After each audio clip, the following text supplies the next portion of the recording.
How to fill Italy visa application form online. To fill out the Italy visa application form online, first visit the official website of the Italian embassy or consulate in your country. Locate the visa section and download the correct application form based on your travel purpose. After downloading, fill in the form with accurate personal details, travel information, and the purpose of your visit.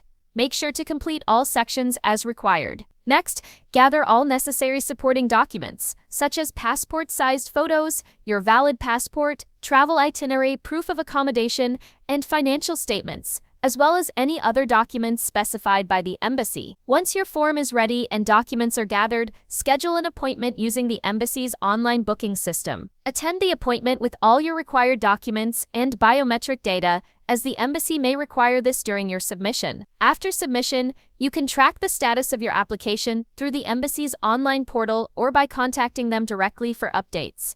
Be sure to check specific requirements for the embassy or consulate in your country, as procedures may vary slightly. That's how to fill Italy visa application form online.